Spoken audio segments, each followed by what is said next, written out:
Welcome to try my TV. Telangana ఎంత దురదృష్టం చేసుకుందంటే గడిచిన 2-2.5 గడవబోయే 2.5 తెలంగాణ భవిష్యత్తును 5 వెనక్కి నెట్టుతుంది అనే దానిలో ఏ సందేహం లేదు. 2.5 తర్వాత ప్రభుత్వము తాను అచీవ్ చేసింది ఏమి అని అడిగితే ముఖ్యమంత్రి నోట ఓ విచిత్రమైన మాట మనకి వినిపిస్తుంది. ఈ ప్రభుత్వము హైదరాబాద్ సుందరీకరణ కోసమే పాటుపడుతుంది. హైడ్రా యాక్షన్స్, మూసి సుందరీకరణ లేదా ఏ గవర్నమెంట్ రిఫార్మ్కైనా ఒకదానికొకటి లింక్ పెట్టి ఏ క్వశ్చన్కైనా ఒకటే ఆన్సర్. హైదరాబాద్ అభివృద్ధి, హైదరాబాద్ సుందరీకరణ కోసం ఈ ప్రభుత్వం ఉంది. ట్రైమై టీవీ క్వశ్చన్ ఏమంటే, ఒక ప్రభుత్వము ఒక రాష్ట్రం కోసం పాటుపడాలి, కానీ అన్ఫార్చునేట్లీ ఈ ప్రభుత్వము కేవలం హైదరాబాద్ సుందరీకరణ కోసం పాటుపడుతుంది. అసలు ఇలాంటి దుర్ఘటనలు తెలంగాణకు కామన్గా మారిపోయాయి. ఒక ప్రభుత్వం వచ్చి 5 పాలించి 0 అచీవ్మెంట్తో బయటపోవడం అంటే పోటీ ప్రపంచంతో మనం 10 వెనక్కిపోయినట్టే అర్థం. ఇలాంటి సమయంలో మన తెలంగాణలో రాసుకుంటూ పోతే ఒక 500 పేజెస్ బుక్ సరిపోదు, అన్ని ప్రాబ్లమ్స్ ఉన్నాయి. ప్రభుత్వంలో ప్రతి ఒక్క వ్యవస్థకు ట్రీట్మెంట్ కావాలి. ప్రభుత్వంలో ఉన్న ప్రతి ఒక్క స్కీమ్కి నిధులు కావాలి. ఆ నిధుల లేమితో కొట్టుమిట్లాడుతున్న ప్రభుత్వం సుందరీకరణపై దృష్టి పెట్టింది అంటే ఇది హాస్యాస్పదం. మన తెలంగాణ చేసుకున్న ఇంకో దురదృష్టం ఏమంటే, క్యాలిబర్ లేని మనిషి సింహాసనం ఎక్కి కూర్చోవడం మన దురదృష్టం. రేవంత్ రెడ్డిని ప్రతి ఒక్కరూ టెంపరరీ స్టేట్ మేనేజర్గా చూస్తున్నారు, కానీ ఒక చీఫ్ మినిస్టర్ హోదాలో ఉన్న వ్యక్తిగా ఎవరు పట్టించుకోవటం లేదు.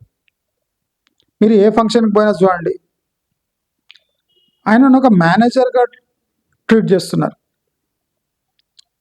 అంటే ఈయనకు రెస్పెక్ట్ ఇవ్వకపోతే ఇబ్బంది పడతాడేమో అని రెస్పెక్ట్ ఇస్తున్నాడు తప్ప మనస్ఫూర్తిగా ఎవరు రెస్పెక్ట్ ఇవ్వటం లేదు.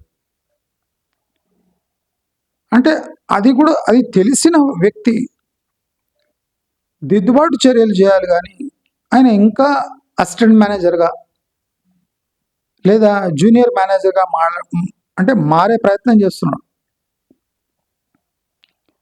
దయచేసి మనమందరం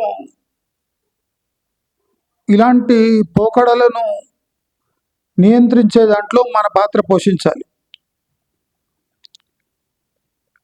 హైడ్రా యాక్షన్స్ దేనికి అంటే చెరువులను కాపాడడానికి, ప్రభుత్వ భూములు కాపాడడానికి, దాని సుందరీకరణ కోసం.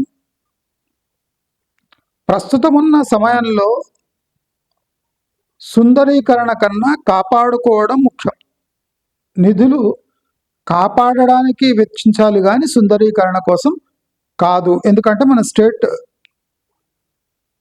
ఫైనాన్షియల్ క్రైసిస్లో ఉంది కాబట్టి. అంటే ఇది basic thing government should consider.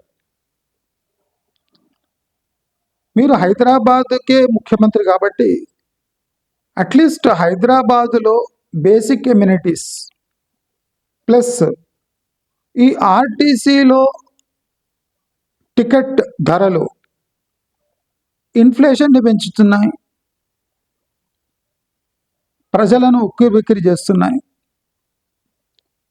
మీరు ఉచితంగా బస్ టికెట్లు ఇస్తున్న మహిళలు ఎకానమీకి ఏమాత్రం తోడ్పడటలేదు. మీరు మహిళలకు ఉచిత ప్రయాణం తీసేసి పురుషులకు ఇచ్చి చూడండి, ఈ ఎక్స్పెరిమెంట్ చూడండి, మీ ఎకానమీ ఎలా బూస్ట్ అవుతుందో మీరే కళ్ళారా చూడొచ్చు. మహిళలకు రద్దు చేసి పురుషులకు ఫ్రీ బస్ పథకం ఇవ్వండి. దీంట్లో ప్రాబ్లం ఏముంటుందంటే ఒక 10% యంగ్ పోకిరీలు పని బాట లేనోళ్ళు బస్సులు ఎక్కి దిగుతూ ఉంటారు. ఈ ప్రాబ్లం తప్ప ఎకానమీ డెఫినెట్లీ పురుషులకు ఫ్రీ ట్రాన్స్పోర్ట్ ఇస్తే డెఫినెట్లీ బూస్ట్ అవుతుంది. అదే కాకుండా చాలా కంపెనీలకు అంటే వెసులుబాటు కలుగుతుంది. వాళ్ళ మార్కెటింగ్ సేల్స్ వాళ్ళు తప్పకుండా 2 వీలర్స్ 4 వీలర్స్ కాకుండా బస్సులు ఎక్కి అంటే తమ కంపెనీ డబ్బు ఆదా చేసుకోవడంలో చాలా తోడ్పడుతుంది. నేను కోరుకునేది ఒకటే, రేవంత్ రెడ్డి గారిని, మహిళలకు ఫ్రీ బస్సు రద్దు చేసి పురుషులకు బస్సు ఫెసిలిటీ ఇవ్వండి. ఒక మినహాయింపు ఇవ్వండి. ఏమంటే